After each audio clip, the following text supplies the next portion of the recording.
que los mecanismos fisiológicos de compensación se dan mediante excreción o reabsorción de agua para concentrar el sodio o diluirlo, una de las dos. Entonces el ser humano, ¿cuánto tiene de porcentaje de agua? 60%, aproximadamente un varón de peso normal. Una mujer 50%, 55%, está ahí y difiere en los extremos de la vida. Sabemos que los niños o recién nacidos, casi un 80% de su composición o de su peso va a ser agua. Y asimismo, el otro extremo de la vida, los pacientes mayores, los seniles, ya, bueno, reduce drásticamente a un 50% y demás, ¿verdad? Ahora, nosotros tenemos que tener en cuenta cómo están distribuidos estos fluidos, unos en intracelular y otros extracelular. Hay fórmulas que podemos aplicar y que vamos a aplicar más adelante para calcular la reposición de sodio, que nos centran en determinar qué porcentaje del peso corporal es agua que tenemos nosotros, ¿ya? Eso lo vamos a ver después. Bueno, me imagino ustedes ya vieron cómo se calcula la fórmula de fluido intracelular, de fluido extracelular, intersticial y plasma. Recordar que al momento de administrar una solución intravenosa, como su nombre lo dice, lo que vamos a hacer es expandir plasma, es decir, vamos a justamente este 20% que está aquí es el que vamos a nosotros a expandir. Porque nosotros calculamos los electrolitos, ¿dónde? En el plasma. No los calculamos dentro de la célula, no los calculamos, no los calculamos en un fluido intracelular, los calculamos dentro del plasma, ¿ya? Por eso es anemia, sangre, hipodisminuida. ¿Ya? A ver. Recordar que si el tejido adiposo en una persona que ya obviamente tiene una obesidad, puede ser mórbida, puede ser un sobrepeso y más, mientras más tejido adiposo, menos agua. ¿Ya? ¿Por qué? Porque el tejido adiposo desplaza las estructuras normales, que los músculos, recordar, son pura agua, están compuestos básicamente de agua, y en cambio, el tejido adiposo no. Aquí vemos cuánto contenido de agua tiene un tejido adiposo, a partir del 10%. Entonces, una persona mayor que esté pesadita, que sea obesa y que tenga alta cantidad de tejido adiposo, tiene menos agua de por sí, o sea, va inversamente proporcional. Por eso uno de los factores de riesgo de la obesidad justamente es la facilidad con lo que estos pacientes pueden deshidratarse y pueden presentar sus alteraciones electrolíticas, ya con mayor significado. Bueno, como les decía, el lactante, la mujer y prematuro y demás. Ya estos son datos básicos que tenemos que tener fijos para poder pasar a lo demás, si no, no vamos a entender el resto. Ya, el organismo es inteligente y siempre trata de mantener un filtrado neto, bueno, una proporción neta de agua, y esto es lo que se conoce como balance hídrico. Todo lo que se recibe a través de la ingesta tiene que ser eliminado para que haya un balance hídrico óptimo de 0. Es decir, aproximadamente, obviamente estos números son aproximados, no vamos a ser exactos, no vamos a recalcar en exactitud tampoco. Pero por ejemplo, la ingesta de bebidas, de líquidos, 1400 mililitros, el agua de los alimentos, 700, y el agua del metabolismo que se produce ya internamente, 200. La eliminación de agua por orina, esto depende, ¿no? Lo normal es 1.5, pero si hablamos de más de 2.5, estamos hablando de poliuria, menos de 0.5, hablamos de oliguria y demás. En un paciente sano, fisiológicamente sano, entre comillas, este va a ser su balance hídrico. Y este es lo que nosotros tenemos que tener en cuenta, porque muchas personas solo se fijan en reponer y no se fijan en el que el paciente también elimine lo que se le repone. O sea, no le vas a llenar de líquidos a un paciente que no te está eliminando nada. Lo que vas a hacer tú es complicarlo. Puede ser un edema de pulmón, puede ser una complicación, edema en alguno de los miembros inferiores y demás. Porque no está eliminando. Tú tienes que monitorear siempre que elimine lo que se ingresa. Este es el fin del balance hídrico y es muy utilizado en pediatría. Ustedes lo van a ver, me imagino que el semestre que sigue, claro, van a ver justamente en pediatría 2 el balance hídrico, si que no lo ven en pediatría 1. Siempre hay que tener en cuenta que todo lo que ingresa tiene que ser eliminado. Bueno, esto es nuevo. Esto de aquí es nuevo y abre una interrogante amplia en el momento de la administración de soluciones intravenosas. ¿Se acuerdan cuando nosotros hablábamos de la membrana basal glomerular. Cualquiera puede, en este momento cualquiera puede participar. Como ya les dije, se les ayuda con las notas. ¿Recuerdan cómo estaba compuesta esta membrana? De paransulfato, ¿Ya? Tómala. proteoglicanos, ¿Qué tenía la membrana y qué era lo que... nidogen. Ujú. ¿Cómo? El nidogen también, digo. Ya, vamos esquemáticamente, ¿verdad? El endotelio fenestrado, listo la membrana basal glomerular y ahí venían los podocitos que es el epitelio, ¿verdad? Sí. Ok. En la membrana basal glomerular lo que había era el heparansulfato, como menciona el compañero, que es un proteoglicano, y también este heparansulfato, al ser una proteína, tenía carga negativa, ¿verdad? Listo. ¿Qué hacía eso? ¿Para qué nos servía? ¿O cuál era la importancia de ese heparansulfato? Para poder repeler las Exacto, moléculas la que tengan la repulsión misma negatividad. electrostática por las Sí, proteínas que son negativas. Viene el heparán que también es negativo, se repele, ¿correcto? Ahora, en el 2013, 2011, por esos años, se investiga el endotelio y se obtiene que, o se consigue, se descubre que el endotelio también tiene un glicocálix, también tiene, como vemos aquí, proteoglucanos en su pared, que mantienen justamente los elementos formes en la mitad de la luz endotelial. Esto es muy importante porque nosotros ya sabemos que el endotelio maneja presiones, que ya lo vamos a ver, pero esta glicocálix debe estar en un estado fisiológico, así como la vemos con estas prolongaciones, para que se mantenga el equilibrio y las proteínas no se filtren, las pequeñas proteínas no se filtren a través de una membrana de glicocálix dañada, como vemos en la imagen B. Si pueden apreciar en la imagen B, está la membrana de glicocálix justamente dañada. ¿Y cuál es una de las causas de este daño del glucocálix? Que hay que cuidarlo bastante. Desde que se lo descubrió, se lo cuida bastante. Porque vas a perder proteínas y si pierdes proteínas te vas a complicar. Justamente la administración excesiva o iatrogénica de soluciones intravenosas va a barrer esta membrana de glucocálix y lo que va a hacer es permitir la filtración de proteínas y hasta de elementos formes que son vitales que se mantengan dentro de la luz del endotelio. Entonces, ahí sale la pregunta. ¿Siempre es bueno administrar soluciones intravenosas?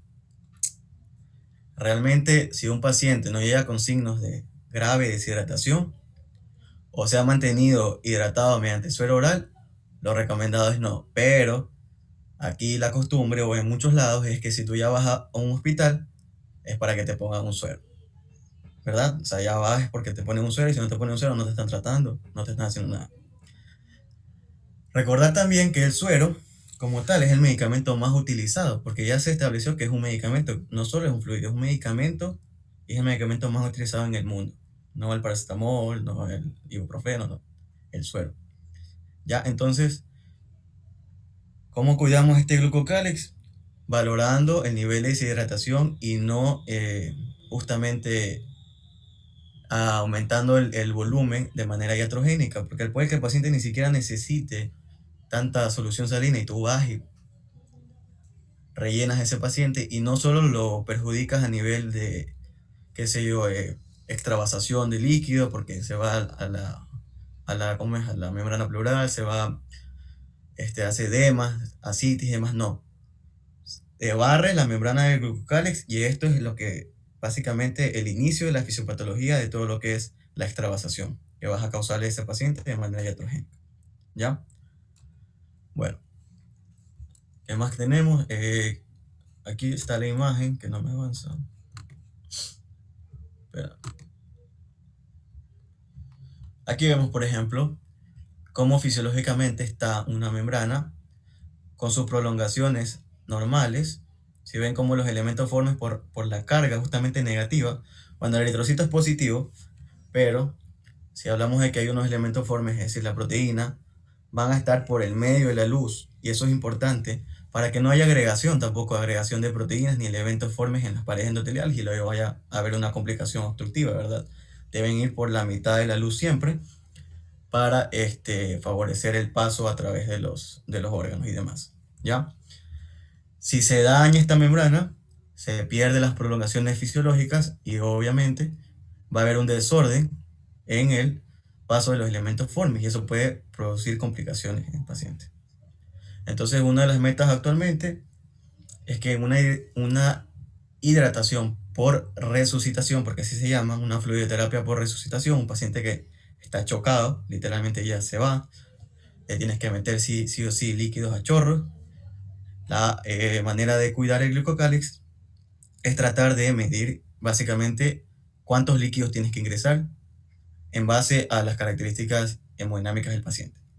Ya no es meter por meter, ni tampoco meter a un paciente que se está hidratando de manera oral normal y no tiene signos de deshidratación aguda. Pero eso es una barrera difícil de romper realmente porque, como les decía, tú vas a hospitalizarte y si no te ven que te ponen suero es porque no te están haciendo nada. Ya. Listo, entonces dentro de la arteria también tenemos, o bueno, dentro de los capilares tenemos las fuerzas de Starling. Estas son justamente las que determinan o mantienen dentro el volumen plasmático, ¿verdad? PHC corresponde a presión hidrostática capilar, que es de 35 aproximadamente, y este simbolito que está aquí, que ya lo dijo el doctor la otra vez, siempre va a hablar de presión oncótica, ¿verdad? Presión oncótica con la C, que significa capilar. Perfecto, tenemos una presión hidrostática capilar de 35 que debe vencer a una presión oncótica capilar de 28, fácil porque es mayor, la va a vencer, y una presión intersticial oncótica de 3, 28 más 35 más 3 es igual a 38, menos 28 que se está oponiendo es 10. El extremo arterial siempre necesita una filtración neta positiva porque el chiste de la arteria es enviar la sangre a los órganos, es decir, tiene que salir ese líquido. Si no sale, ¿cómo va a conseguir cómo va a conseguir el proceso de oxigenación? ¿Verdad? Por lo tanto, estas presiones tienen que mantenerse constantes, no moverse mucho.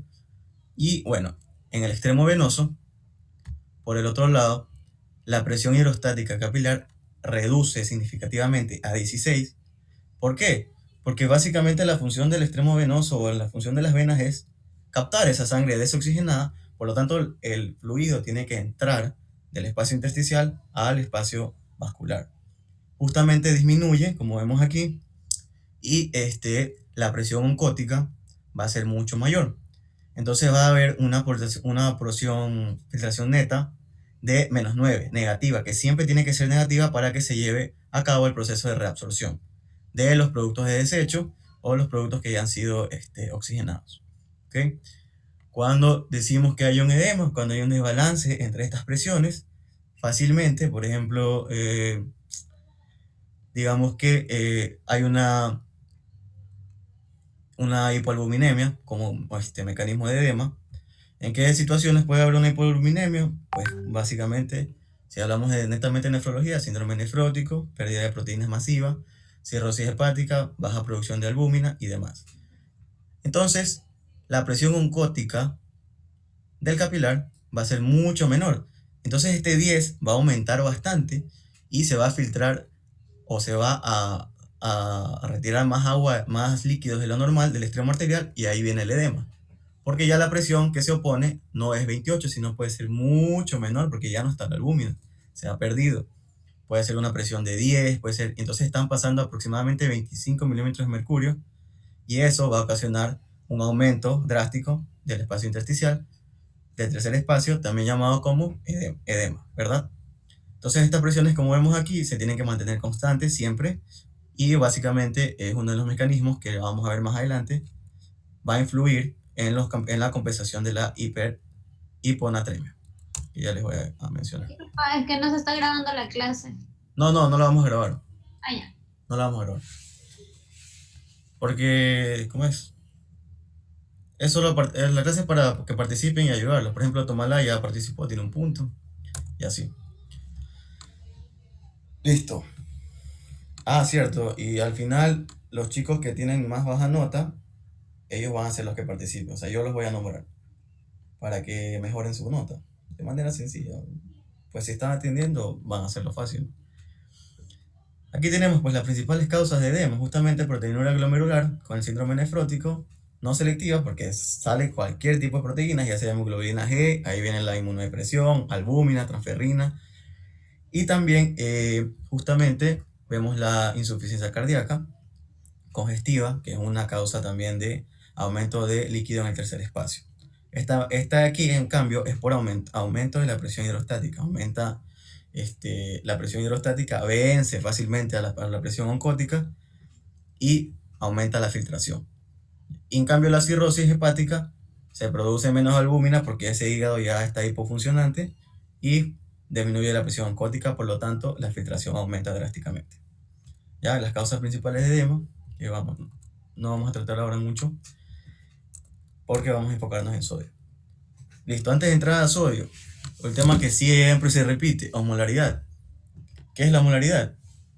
¿Y cuál es la diferencia de osmolaridad con osmolalidad? Bueno, osmolaridad es la concentración de solutos en una solución. La osmolaridad, como tal, es en litros y la osmolalidad es en kilogramos. La única diferencia. Nada más. No hay por qué darle tanta vuelta. Y bueno, obviamente en la práctica clínica, al momento de hablar de fluidoterapia, nos va a servir la osmolaridad, porque estamos administrando centímetros cúbicos, entonces tenemos que hablar de litros, de esta medida. No nos va a servir osmolalidad, porque no estamos administrando sólidos, estamos administrando efectivamente fluidos, ¿verdad? Listo. Los principales solutos de líquido extracelular ya los conocemos: sodio y los aniones acompañantes, como el cloro, por ejemplo. Y bueno, bicarbonato, cloro son los principales. Los del líquido intracelular, potasio siempre va a reinar, y esteres de fosfato orgánico. Ya. Potasio y sodio son los que más nos importan y siempre son los que van a estar alterándose. Como les dije, osmolaridad se expresa en milosmoles por litro de agua. Si fuera osmolalidad, milosmoles por kilogramo de peso. Nada más, no hay nada de ciencia en ese tema. Ahora, esto nos va a servir al momento de diagnosticar la hiponatremia. Hay una diferencia fisiológica entre, bueno, hay dos términos fisiológicos: osmolaridad y tonicidad.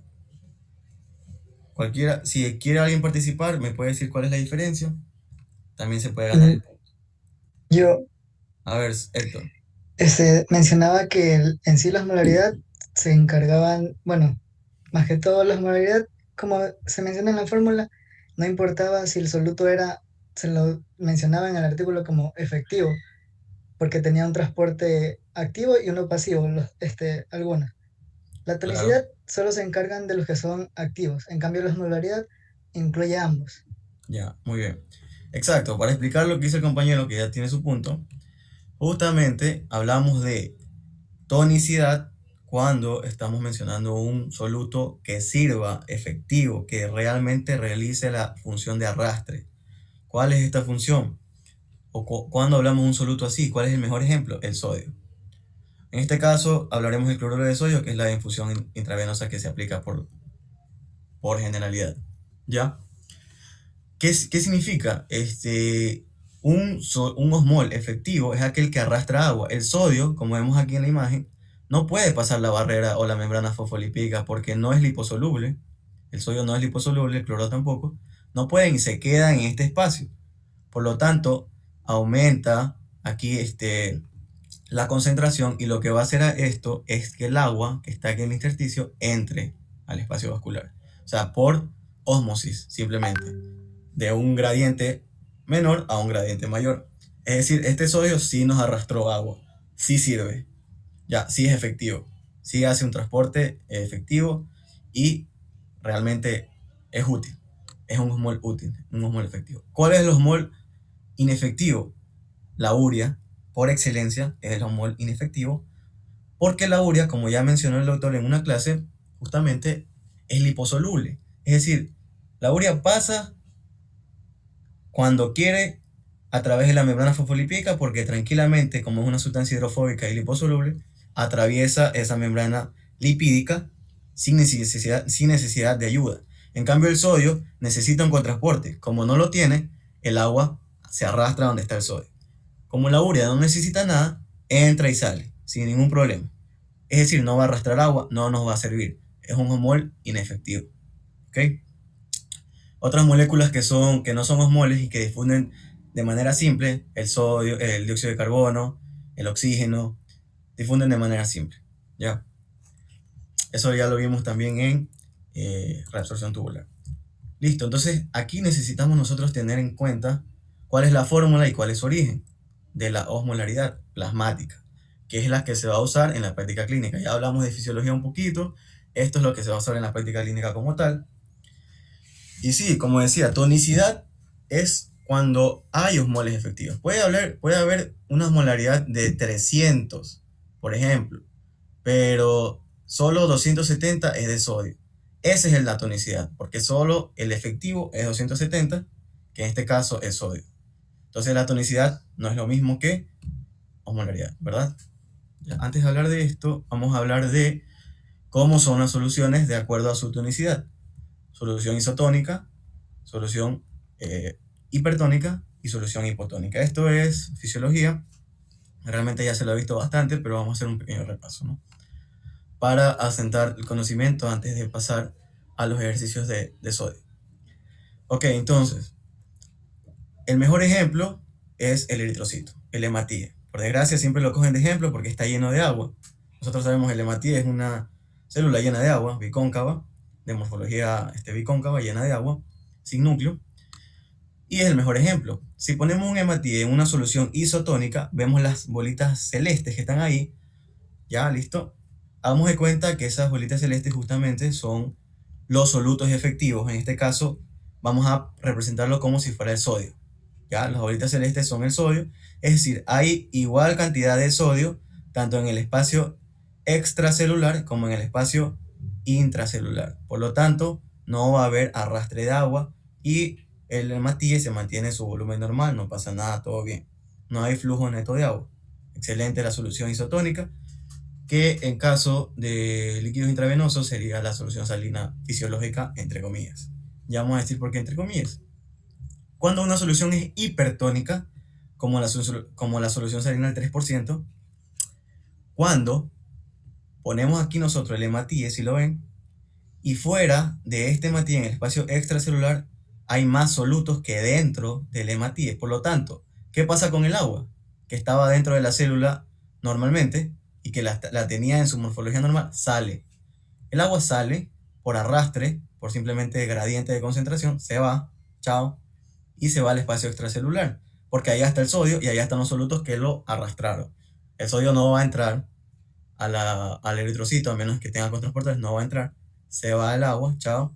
Y entonces, ¿qué pasa con este eritrocito? Se deshidrata, se cambia su morfología y se deshidrata. ¿Listo? Porque el agua justamente salió en una solución hipertónica. Entonces ya eso nos va a servir más adelante para ver por qué nosotros en la hiponatremia aplicamos soluciones hipertónicas. Porque lo que queremos justamente es reponer sodio que está concentrado en esta solución, ¿verdad? Pero hay que tener en cuenta que la reposición de sodio no es a lo loco. Realmente hay que medir y hacer unos cálculos para que nosotros no vayamos a hacer una iatrogenia y en vez de ayudarlo al paciente. Bueno, aquí dice que la reunión va a terminar. De ahí seguimos, Samantha, en 10 minutos. Queramos otro ya. Ya, igual. Terminemos entonces con hipotónico. Al momento de hablar de una solución hipotónica, ¿qué pasa? La solución hipotónica, como la solución salina al 0.45%, lo que va a hacer es que no tiene tantos solutos. Aquí vemos como dentro del hematíe sí hay solutos, pero afuera no. ¿Qué pasa? El agua que está en el espacio extracelular se va a ir donde haya más solutos siempre. Entra en la célula eritrocitaria, la hincha, literalmente, la infla, porque la llena de agua, se puede decir la edematiza, y lo que va a poder causar es justamente romper esta célula, porque ya no aguanta tanto volumen, ya le alteró la morfología, ya no va a aguantar tanto volumen. Eso es una solución hipotónica, ¿ya? Bueno, para pasar, antes de que se acabe el tiempo y subir a la otra, vamos a hablar de osmolaridad. Justamente la osmolaridad plasmática efectiva, o la que se calcula en la clínica, para decir está en estado hiposmolar o hiperesmolar, es de 275 a 295 miliosmoles por kilogramos, o en ese caso milismoles por litro. Ya les dije que eso depende de kilogramos, molaridad o molaridad litro. Ya, los diferentes cambios que se pueden producir, como les dije, puede haber hipotonicidad, puede haber isotonicidad, puede haber hipertonicidad. Ya, pues si es mayor al rango, hiper; si es menor, hipo; y si es normal, iso. Sencillo en ese aspecto. Aquí está la fórmula de dónde sale ese 2.8, de dónde sale ese 18. El 18 sale justamente de la conversión de glucosa de miligramos por decilitro a milosmol. ¿Ya? Recordar que el peso de la glucosa justamente es 180 miligramos de decilitro de la glucosa equivale a 1 milosmol. Entonces se lo convierte y este número 180 se convierte en 18. Y la urea en sangre es 28, se lo convierte y se convierte en 2.8. De ahí salen estos números, no son, bueno, el peso de la urea, 1 milosmol viene a ser 28 miligramos por decilitro, que es el peso, el valor de la urea normal, y justamente se lo convierte en milosmol y ahí sale el 2.8. O sea, no es que se lo inventó ni nada. Listo, ahí se calcula la molécula plasmática que nosotros vamos a emplearla para definir si la hiponatremia es hiposmolar o hiperosmolar o isosmolar. ¿Ya? Entonces ahí vienen la pseudohiponatremia y demás que se va a hablar al final. Aquí tenemos entonces, antes de que termine el tiempo, un ejemplo un poquito más claro donde vemos una electrofotografía.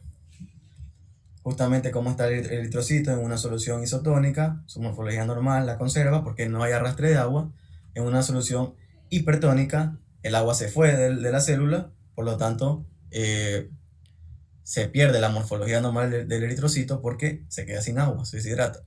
Y un medio hipotónico, miren cómo estos eritrocitos perdieron su silueta bicóncava y ya están un poco más esféricos porque están hinchados, literalmente pueden estallar.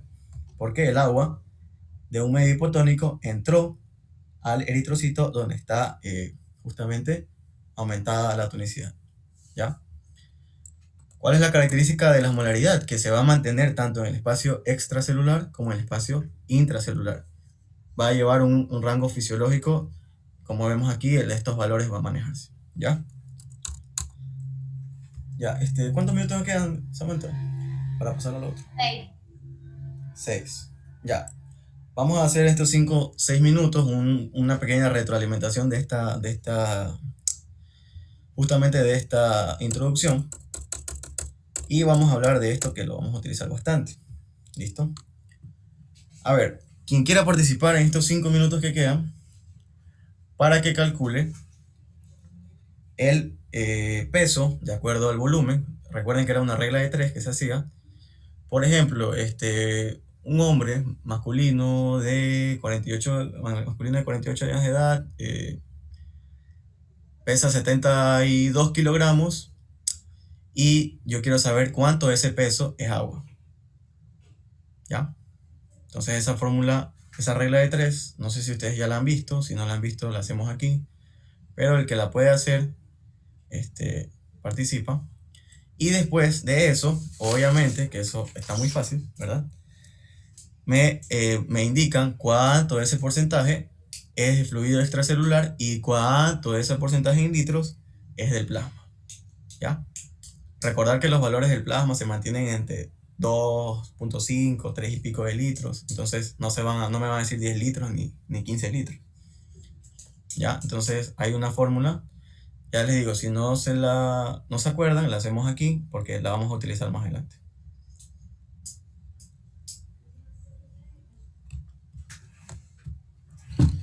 Samantha, aquí está la fusión de pizarra, ¿verdad? ¿Sí la puedo poner? Sí. Ya, perfecto.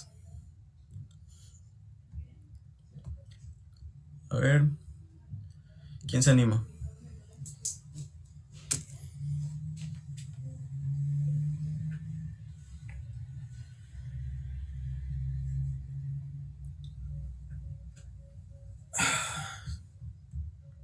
Cinco, 4 minutos. ¿Se ve la pizarra? Sí. Yo estoy tratando de sacarlo, pero no me acuerdo. Ya bueno, quedan 3 minutos, así que voy a hacer el ejercicio a medias, así que por gusto. Tal vez es 43,2. ¿Cómo? 43,2. Ya, vale. Erika Valenzuela, a ver, en esta pizarra explícanos cómo hiciste ese cálculo, para que todos tus compañeros puedan ver y tengan noción de los litros, Es del que peso corporal. en un PDF que yo encontré que estaba leyendo de hipo y hipernatremia decía que para calcular el porcentaje de agua y todo eso se lo multiplicaba por 0,60 al peso del paciente. Ok, bien, claro, porque estamos hablando de un masculino y recordemos que el valor es 60%, ¿verdad? Eso se puede hacer también, o te puede hacer para, si no estás, si estás confundido, puede hacer una regla de 3. Lo que dice su compañera justamente es, ¿ella qué hizo? 72 kilogramos que pesa ese paciente, ¿lo multiplicaste por cuánto? Por 0,6. Por 0,6 que corresponde justamente a lo que se le explicó, el 60%, que somos nosotros, somos 60% agua, entonces 60% de ese peso, ¿cuánto te salió? 43,2. 43,2, perfecto. Entonces ese paciente masculino de 72 kilogramos, justamente de todo su peso, 43,2 son litros de agua, que es el 60%, ¿ok? Listo, entonces aquí nosotros tenemos este valor, chévere, bacán. Eso nos sirve para calcular más adelante la fórmula de hipernatremia. Hay una fórmula que se le va a explicar, pero tienen que tener en cuenta esto, ¿ya? Sin las bases no podemos hacer nada. Ahora, esto se divide, ¿no? Erika. Esta Lo que era división 20. en intersticial y intracelular, perdón, extracelular e intracelular, ¿sí o no? Sí, que venían a Correcto. ser el 20 y el 40. ¿Cómo? O sea, no vienen a ser el 20 y el 40%. O sea, tocaría El 20 y el sacarle 40, el 20 y el 40%, exacto. ¿Por qué? Porque de ese 60%, un tercio que corresponde al líquido extracelular y 2 tercios corresponden al intracelular. Si hablamos de los tercios es 60, un tercio es 20 por matemáticas y pues 2 tercios es 40. 40 más 20, 60. El intra habría 14,4 y en el extra 28,6. ¿Quién está participando que no veo el nombre? Yo, Samantha. Ah, Es Samantha, el modelo de Phantom. no te vi. ¿Cómo? Es el modelo de Phantom. Lo que estamos haciendo ahorita es el modelo de Sí, Phantom. eso creo que ustedes lo vieron en nutrición, pero igual aquí... Y la Sí, respuesta, ustedes lo vieron en nutrición, pero digo, cabe recalcarlo. sí, la respuesta sale ¿Hola? en el intra, ¿se escucha? Sí. Intra. 14,4 y en el extra sale 28,6. Sale más en el extra que en el intra, ¿segura? A mí no me salió eso, me salió en el intra, perdón, Perdón, es al revés. Ajá. Claro. Ya, a ver, ya va a terminar, vamos a terminar ahí, se unen a la siguiente para continuar este ejercicio y tener en claro esto. ¿Ya?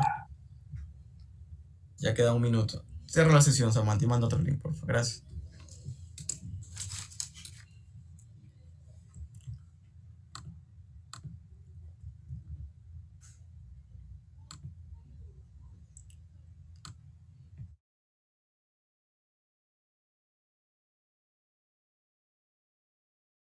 Tener el porcentaje de hemodinamia. ¿Cómo calculamos el porcentaje de hemodinamia Ya, para exacto. mantener?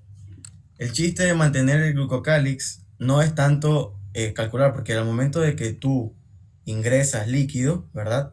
Okay. Lo haces por algo, lo haces porque el paciente está perdiendo líquido. Recordar que al momento de ingresar una solución salina en un paciente, por ejemplo, que está perdiendo sangre, no es lo mismo que transfundirle sangre, porque estamos metiendo cantidad y no calidad. La sangre no va a ser reemplazada por nada, ni por ningún líquido en este mundo, más que por la misma sangre.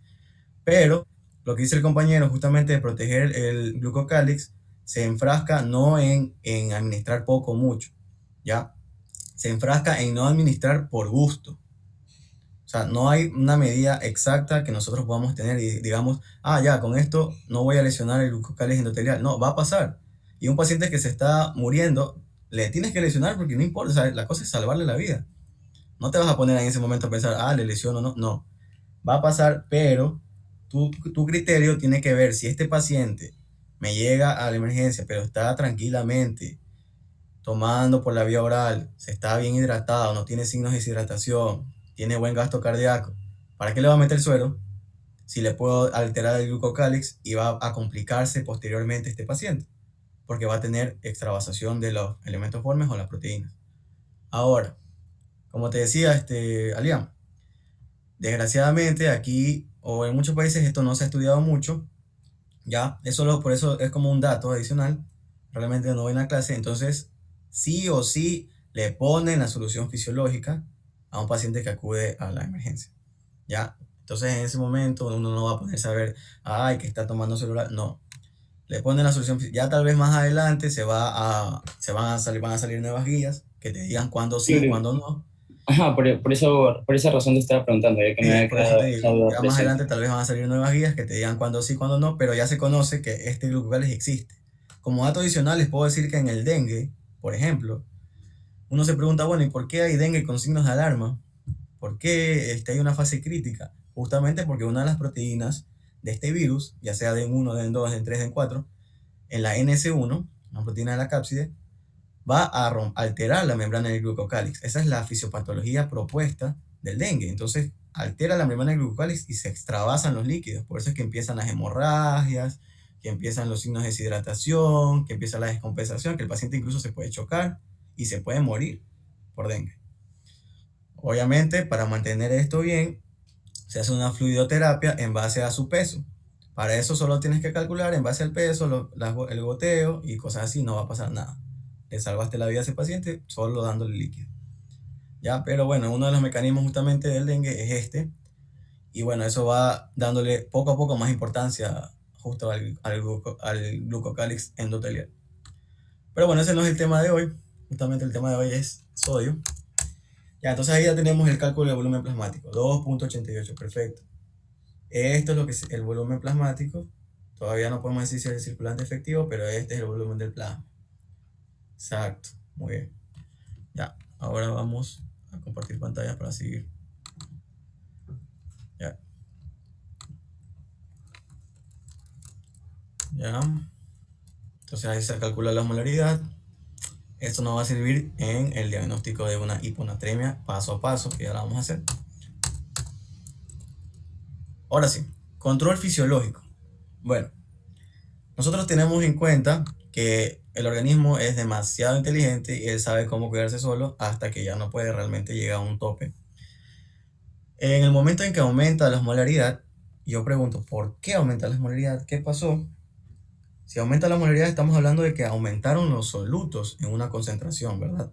Es decir, puede ser porque se perdió agua, ¿no? Entonces aumentan los solutos, el principal soluto es el sodio, aumenta la osmolaridad por consiguiente. Entonces un signo de aumento de osmolaridad justamente es que está pasando o está existiendo una deshidratación. Pero el organismo es muy inteligente y van a existir osmoreceptores ubicados justamente en el hipotálamo por dos mecanismos, un mecanismo mecanorreceptor y un mecanismo quimioreceptor. ¿Cuáles son estos mecanismos? El mecanorreceptor, estas células de osmoreceptores se estiran, ¿ya? O se estiran o se encogen, una de dos. Esa es una atracción mecánica de las células. ¿Qué pasa si estas células osmoreceptoras se encogen? Si se encogen es porque salió agua, ¿verdad? Porque hay la osmolaridad aumentada en el capilar, entonces el agua sale de las células, como ya les expliqué, y las células de los osmoreceptores se encogen. Este va a ser el principal mecanismo mecánico, justamente, de activación de osmoreceptores. Se encoge la célula del osmoreceptor, ¿ya? Más o menos como la función de la mácula densa, que siente que se estira la arteriola, ¿ya? Entonces se activa. Lo mismo acá con el osmoreceptor en el hipotálamo, se encoge esta célula e inicia la secreción de ADH y el sistema y el reflejo de la sed. Otro mecanismo es un quimioreceptor, que en los osmoreceptores hay unos canales de sodio que son sensibles al sodio, valga la redundancia, ven un aumento del sodio, que es el principal soluto al momento de aumentar la osmolaridad, y por lo tanto activa el sistema de sed y la ADH. La ADH va a estar siempre, la vamos a nombrar ahorita, la hormona antidiurética, siempre la vamos a nombrar, o también llamada arginina vasopresina, porque ¿qué es lo que hace la ADH? Justamente en el túbulo colector, la ADH a través del receptor vasopresina 2, porque hay receptor vasopresina 1, vasopresina 2. Vasopresina 1 está en los capilares, es por eso que la ADH también produce vasoconstricción sistémica, porque el receptor B1 está en los capilares, y el receptor B2 está justamente en las células principales del túbulo colector, esperando que llegue la hormona. ABP significa arginina vasopresina, ¿ya? Que es el otro nombre, antidiurética, arginina vasopresina, ya, bueno, eso ya depende de la literatura. Ya listo, ingresa, mecanismos bioquímicos, proteína G, activa la AMP cíclico, activa la proteína quinasa. Ahora veamos esta vesícula que está aquí. Estos tubitos así de color morado son las acoporinas inactivas. El chiste es que la hormona antidiurética active estas acoporinas a través de la proteína quinasa para que se aglomeren en la membrana. ¿Cuál sería esta? ¿Luminal o vasolateral? ¿Cuál sería esta? Sí, ya vimos eso en reabsorción. Exacto. En la membrana luminal, justamente acoporina 2 se aglomere y el agua ingrese. ¿Cómo el agua le gusta ingresar? Por difusión pasiva a través de la acoporina. Entra. Por canales de acoporina, no difusión simple. Por canales de acoporina entra. Y acá estamos estas acoporinas que están acá, acoporina 3 y 4, lo que van a hacer es sacar el agua de la célula, porque esta célula no se puede hinchar, ¿no? El chiste es que el agua salga y vaya a la circulación. Entonces, entra a través del túbulo colector, no se va a la orina, sino que más bien entra gracias a la antidiurética, se va a través de los canales acoporinas de las células principales y vuelve a la circulación. Ahí retuvimos agua, justamente porque se activó el mecanismo tanto de la sed, que aumenta la ingesta de agua para mantener ese balance hídrico, y se activó el mecanismo de la ADH, que aumenta la retención de agua. O sea, aumentaron dos, tanto la ingesta como la retención, porque se dieron cuenta los homorreceptores que la osmolaridad ha aumentado. Entonces ellos dicen, ok, hay demasiados solutos, necesitamos diluir estos solutos, necesitamos agua. Retienen agua, específicamente agua.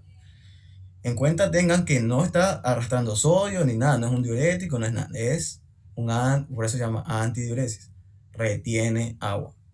Y como el doctor decía, justamente la diuresis, tú puedes tomar hartísima agua y eso no significa que va a aumentar tu tasa de filtración, simplemente vas a botar la misma agua que estás tomando. Ya la osmolaridad va a cambiar, puede ser menor porque tomaste hartísima agua, puede ser mayor porque no has tomado agua 8 horas seguidas, ya eso depende, pero eso no va a cambiar en la filtración. Simplemente lo que entras lo vas a botar, ya sea más o menos diluida, pero no es que va a alterar nada.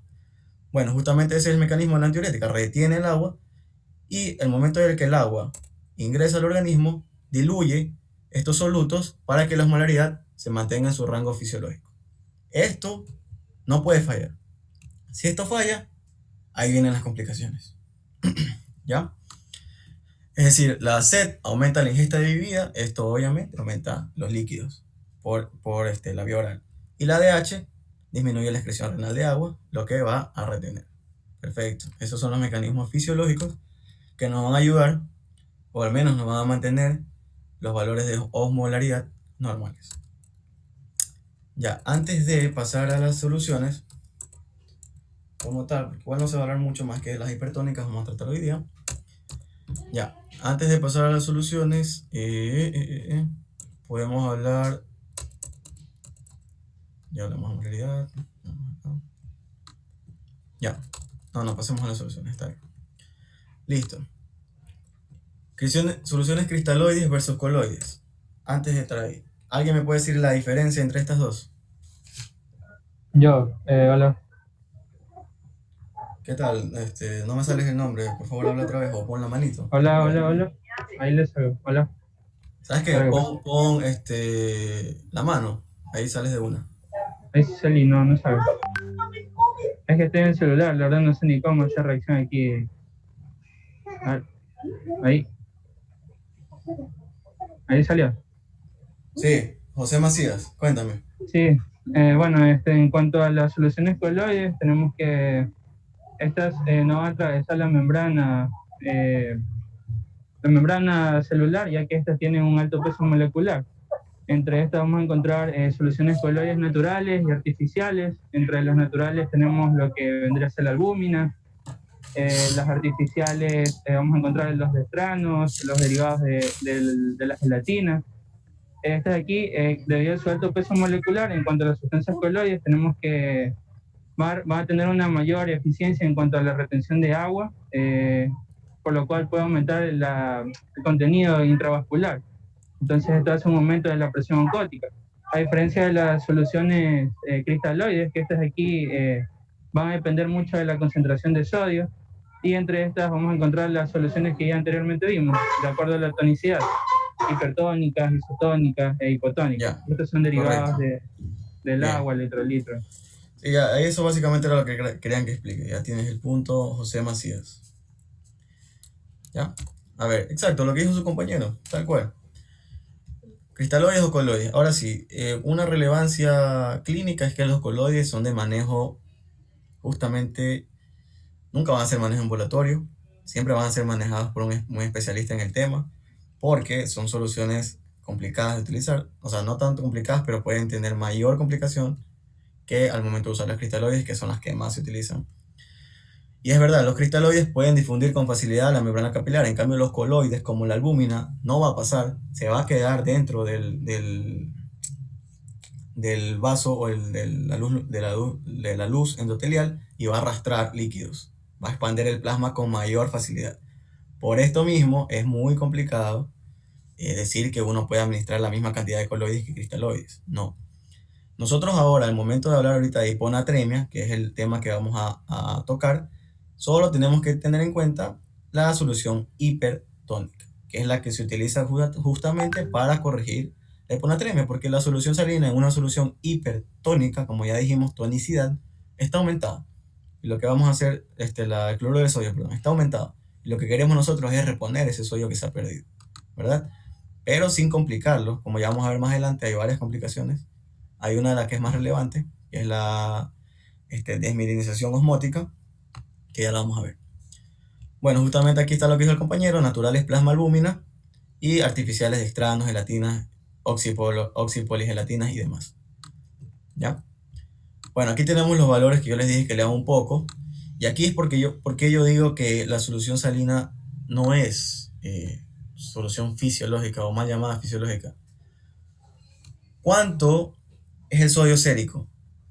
¿Cuál es el rango normal del sodio sérico? 135 a 145. Y ahora tú mismo, Erika, léeme cuánto tiene de sodio la solución salina del 0.9%. 154. ¿Tú la ves fisiológica? No. Está elevada, ¿verdad? Está justamente elevada, no está en rango fisiológico, está mal llamada solución fisiológica, pero es la que más se apega al rango normal, por lo tanto es la que más se utiliza. Es la solución isotónica. No va a tener cambios, como les dije, en las células. Aquí va a ser esta solución isotónica, la solución salina del 0.9%. No va a haber cambios drásticos. La célula no se va a deshidratar ni se va a hinchar. Por eso es la que más utilizada para expandir volumen. Tener en cuenta que los cristaloides se pueden usar para expansión de volumen, se pueden usar para resucitación por fluidos, que es cuando el paciente está en choque. Se pueden usar para terapias de mantenimiento, generalmente la glucosa o la dextrosa, el 0.5%, es solo para mantener al paciente estable. Y la solución ahorita que es la más utilizada, la gold estándar se podría decir, es la solución salina glucosada. Es decir, una unión de las dos, de la dextrosa y la solución salina. Pero bueno, eso ya es en terapia de emergencia por fluidos. Ahorita vamos a enfocarnos en sodio. Correcto, como decía la compañera, solución salina al 0.9%, 154, eso no es rango fisiológico para nada. Pero bueno, es la que más se le apega, por lo tanto es la que menos cambios en la célula, como vemos aquí, va a originar. ¿Ya? Entonces por eso es la solución fisiológica. Ahora, suero salino al 3%, ¿cuánto tiene de sodio? 513. Perfecto. Nos va a servir al momento de reponer, porque nosotros no le vamos a meter los 513 y tampoco es que se va a ir hasta 513, ¿no? Ya vamos a ver cómo es que aumenta, ¿ok? Y el suero glucosado, que no tiene pues sodio más que no tiene sodio ni cloro, más bien tiene glucosa, 5 gramos por cada 100 mililitros. Y lo importante es que la osmolaridad sí está en un rango considerable. Ahora sí, al momento de administrar líquidos, esperen un ratito. Ya, al momento de administrar líquidos, hay una maniobra para ver si ese paciente responde o no responde a tu fluidoterapia. Si efectivamente ese paciente es respondedor a fluidos o respondedor a líquidos o no es respondedor a líquidos. Generalmente el 60% sí es, pero hay un 40% que al inicio no lo es. Se hace esta maniobra de elevación pasiva de piernas, en la que se eleva las piernas, como vemos en la gráfica, 45 grados por lo menos un minuto. Esto equivale a que aumenta el retorno venoso a aproximadamente 300 mililitros. Ya, entonces eso aumenta la precarga.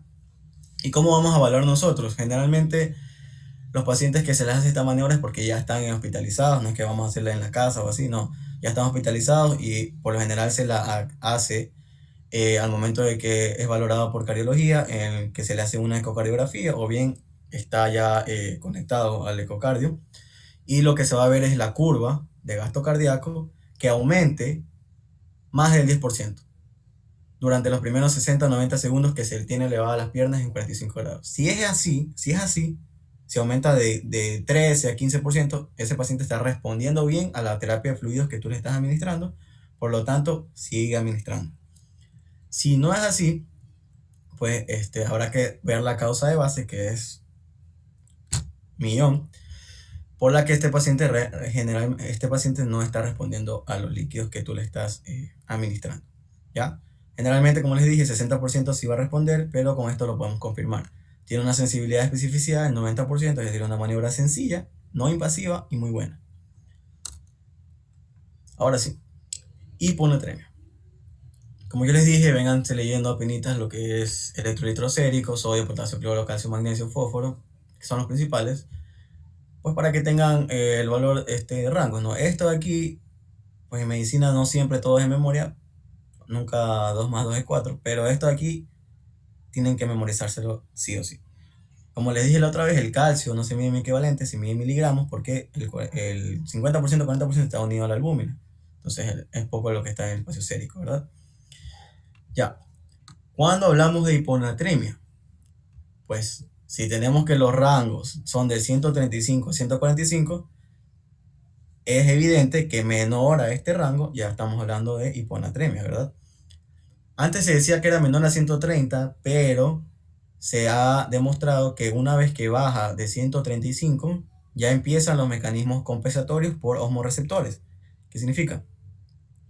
Ya empiezan los mecanismos de compensación, no por osmoreceptores, sino que ya empiezan los mecanismos de compensación porque el sodio efectivamente está disminuido, ¿ya? Entonces decimos que hay hiponatremia a partir de 135, de menos de 135, es decir, de 134 para abajo. Pero hasta se la puede clasificar. Al momento de nosotros manejar un paciente con hiponatremia, tenemos que clasificarlo. Si es leve, moderada, severa, si es aguda o crónica. Importante porque esto repercute en el tratamiento posterior, en las metas terapéuticas que vamos a alcanzar o que queremos alcanzar con ese paciente, ¿ya?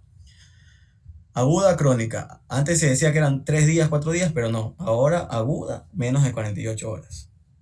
Crónica, más de 48 horas, cualquier día indefinido. ¿Cuál es la importancia de saber si es aguda o crónica? Justamente los mecanismos de compensación, que vamos a ver si está aquí. Justamente los mecanismos de compensación. Recordar que el principal afectado en las disnatremias, ya sea hiper o hiponatremia, va a ser el cerebro siempre. El principal afectado cuando se disminuye el sodio o aumenta el sodio es el cerebro. Así como el principal afectado cuando disminuye o aumenta el potasio es el corazón, aquí en cambio es el cerebro, ¿ya? Bueno, el cerebro, ¿qué hace o qué pasa aquí? Pues nada, las células del cerebro, pues las neuronas y demás, y células gliales, se van a hinchar o a deshidratar de acuerdo a la osmolaridad. Bueno, de acuerdo a la tonicidad. En este caso, si hablamos de una hipernatremia, a manera de ejemplo, en este capilar arterial, a ver si pongo pantalla puntero. Ya. En este capilar arterial, que me imagino que se están viendo el puntero, ¿Qué va a pasar? Va a estar lleno de solutos, principalmente de sodio, porque estamos hablando de hipernatremia. ¿Qué pasa con estas células cerebrales que son las principales afectadas? El agua de las células cerebrales se sale de su espacio y se va a donde está el gradiente de mayor concentración, en este caso a los capilares arteriales. Por lo tanto, el cerebro pierde, pues se produce una pérdida del volumen cerebral, se disminuye. Eso es malo, obviamente que es malo. Pero el cerebro tiene mecanismos de compensación que ya vamos a ver. Ahora, si hablamos en este caso de una hiponatremia, que es el tema que vamos a tocar, hay menos cantidad de sodio en el capilar, ¿verdad? Entonces hay más cantidad de solutos dentro de las células cerebrales. Por lo tanto, ¿qué pasa? Vamos a poner el puntero, vamos a poner el lápiz, pluma. Por lo tanto, el agua, ¿verdad?, que está aquí en menor concentración, porque hay menos solutos, se va ¿a dónde? A las células cerebrales. Justamente porque en el plasma o en el endotelio hay menos, ¿ya?, solutos. ¿Esto qué causa? El llamado edema cerebral, que es una de las principales complicaciones justamente de la hiponatremia. Es por esto que la hiponatremia o la hipernatremia siempre tienen manifestaciones neurológicas. Ustedes no van a ver que tengan otro tipo de manifestación cutánea, que demás no. Las principales son neurológicas, de una. El paciente va a estar o bien o convulsionando si es aguda, o bien con fatiga, confusión y demás si ya es crónica. ¿Qué es lo importante de saber si es aguda o crónica? Bueno, el cerebro tiene mecanismos de compensación. Cuando una hiponatremia es crónica, el cerebro ya tiene mecanismos de compensación, justamente las células gliales, ¿ya?, que recordemos son las células de soporte, por ejemplo los astrocitos o los oligodendrocitos. Estas de aquí van a ver que el cerebro está edematizado y lo que van a hacer es reabsorber esa agua para que éstas se hinchen, porque estas células se pueden expandir el doble de su tamaño. Entonces se expanden y evitan que ese cerebro aumente de tamaño y se edematice, ¿verdad? Que es lo que necesitamos nosotros, no tener el cerebro tan edematizado. Pero, sin embargo, va a mantenerse la hiponatremia, va a ser crónica, pero ya de manera compensada. Es decir, el mismo organismo trata de que ese edema cerebral no se complique y no lleve a posible paro cardiorrespiratorio, o posible shock o la muerte, ¿ya? Es por esto que hay maneras de corregir una hiponatremia aguda y una hiponatremia crónica en base a su mecanismo de compensación. Nosotros ya sabemos, antes de 48 horas todavía no hay mecanismo de compensación. Después de 48 horas es muy posible que el paciente ya haya tenido un mecanismo de compensación, por lo tanto hay que corregir de manera lenta, de manera suave, porque no vamos a poder ingresarle sodio de manera brusca, porque lo vamos a complicar. Va a ser peor. En vez de ayudarlo, lo vamos a complicar, ¿ya? Por eso necesitamos nosotros conocer entonces si es agudo o crónico. Justamente aquí va a haber en el ámbito clínico signos o síntomas que nos pueden nosotros decir, oh sí, puede ser agudo, puede ser crónico. Por ejemplo, el paciente con una hiponatremia aguda por lo general te llega convulsionando. Ningún paciente con una hiponatremia crónica te llega convulsionando porque se supone que ya se hizo la compensación. Ya el cerebro ya pasó esa etapa aguda, ya, o no fue tan violenta la etapa aguda y el cerebro pudo compensar a través de sus células gliales este edema cerebral. En cambio, el paciente que está convulsionado es porque el edema está comprimiendo justamente las estructuras encefálicas y por lo tanto convulsiona. Asimismo puede caer en coma, puede tener un paro cardiorrespiratorio y a veces puede tener una cefalea intensa, que sería lo que más se espera, porque ya lo demás es un poquito más delicado, un poquito delicado, ¿no? Ya, entonces nosotros, ¿qué tenemos que evitar? Que llegue al coma, que llegue al paro cardiorrespiratorio, que llegue a la muerte. Generalmente llega convulsionando, porque la baja de sodio es en agudas, generalmente es severa. El paciente va a llegar con 110, 113 mil equivalentes de sodio por litro. Entonces hablamos de una hiponatremia severa, ¿ya? También hay que clasificarla. Pero pues lo que se va a tratar siempre es la severa, ¿no? En hospitalización, ¿ya? Que va a tener el peor pronóstico, la severa. Listo, aquí entonces tenemos más clínica, para que nosotros estemos un poco más guiados. Hablamos de hiponatremia aguda y la podemos clasificar severa, moderada y leve. Aquí está. Pero aquí esta tablita, que no me la voy a poner a leer, pero son como que ya vamos dividiéndolo un poquito con más precisión lo que son los valores del sodio, para que veamos justamente cómo pueden cambiar la sintomatología de 125 a 115. Por ejemplo, ya acá no había convulsiones, acá sí había convulsiones. Acá habían signos de focalización neurológica, que hablamos, por ejemplo, asimetría pupilar, defecto motor, hemiparesia, hemiplegia, cualquiera de estos. Defecto sensitivo, anestesia, parestesia, funcional, afasia, apraxia. Y luego llegamos a las convulsiones focales, que por lo general en esta literatura se las establece que van a aparecer casi por seguridad menos de 115. Pero es que tenemos que tener en cuenta que ya menos de 115 ya es severa.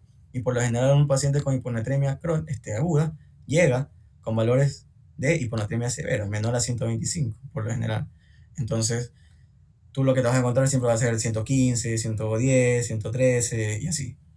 Y vas a reponer gradualmente para que esto vaya subiendo y la sintomatología vaya mejorando, que es lo que te va a indicar que tu tratamiento es efectivo, ¿ya? Que el sodio realmente está volviendo a sus valores normales y la hiponatremia se está corrigiendo.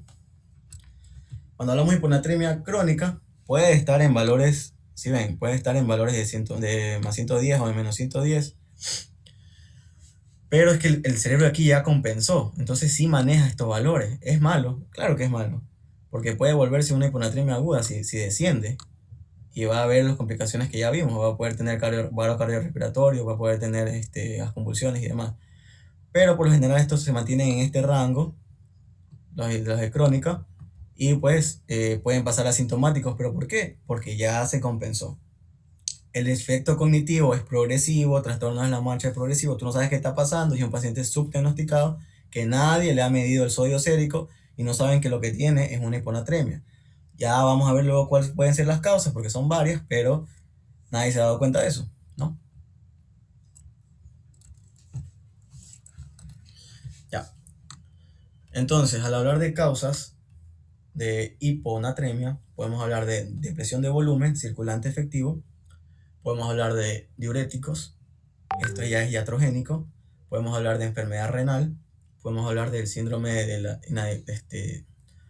secreción inadecuada de la hormona antidiurética y podemos hablar de una insuficiencia suprarrenal o hipotiroidismo.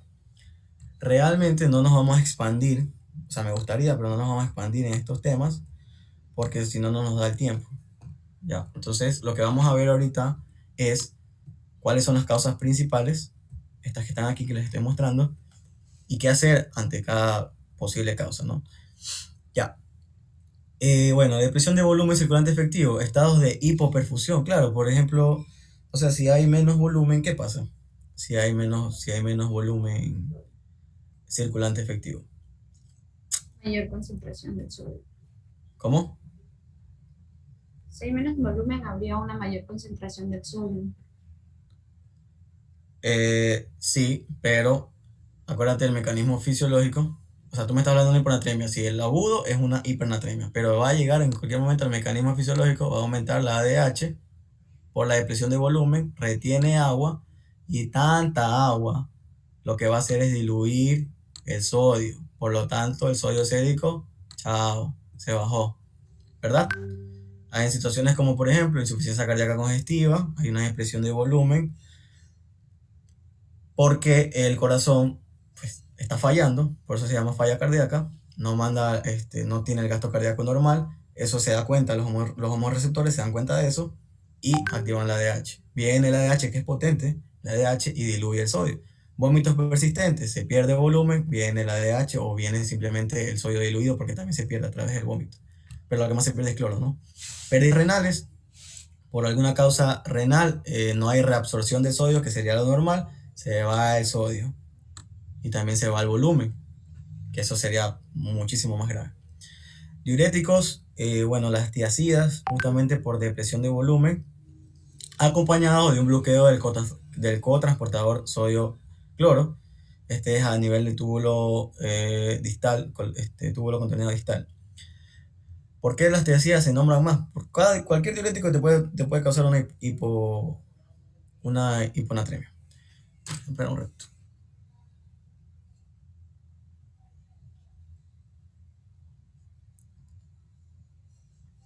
Pero las tiacidas, por su farmacodinamia, por estar más tiempo circulando, van a tener complicaciones más graves. En el túbulo contorneado distal, ¿cuánto es que se reabsorbe de sodio aproximadamente? ¿Qué porcentaje? ¿Se acuerdan el deber? 5%. 5%, puede ir hasta 10%, ¿ya? Pero se reabsorbe un porcentaje mínimo de sodio, la verdad, no es el túbulo proximal. Imagínense si bloqueamos el túbulo proximal. Estamos matando al paciente, pues estamos bloqueándole el 65% de la reabsorción. Ya, pues sí, exacto, pero justamente, ¿un diurético qué hace? ¿Para qué mandas un diurético? Para hacer una depresión de volumen por algún caso de aumento de volumen, la tiacida es el típico que se utiliza en la hipertensión arterial. Quieres reducir el volumen para disminuir la resistencia arterial y por lo tanto disminuir la presión. Esta depresión de volumen acompañada de una excreción de sodio y hiponatremia. Se manifiesta por lo general a los 2 días de que estás usando la tiacida, o sea, en hospitalización. Y es más común en pacientes ancianos y en mujeres. Ya, enfermedad renal, porque si tienes alguna patología renal, no reabsorbes el sodio, concentras en la orina y pues concentras la orina y pues esto obviamente te va a causar hiponatremia. Aquí, la secreción inadecuada de hormona antidiurética. Tiene causas abismales, la verdad. Una de las principales, por ejemplo, son los traumas. Que ya saben, ya les expliqué cómo se secreta la hormona antidiurética. Cuando hablamos de secreción inadecuada es porque se secreta en exceso. No es que se secreta poco, no, se secreta en exceso. Falta 1 minuto y 20 de la reunión. Vamos a terminar con esto para continuar el último bloque. Espero que sea el último, porque la verdad nos estamos expandiendo. Ya, entonces se secreta en mayor cantidad esta hormona, la antidiurética. ¿Y qué pasa? Ya les expliqué. Mayor volumen de agua, se diluye pues el sodio y pierde su osmolaridad en plasma, o sea, su tonicidad, por lo tanto, hiponatremia. Porque se está reteniendo demasiada agua de una manera no fisiológica a través de esta secreción inadecuada de la hormona antidiurética. ¿Ya? Vamos a hacer un break. Bueno, no un break. ¿O quieren hacer un break para seguir con la clase? O ya terminamos de una en el siguiente Zoom.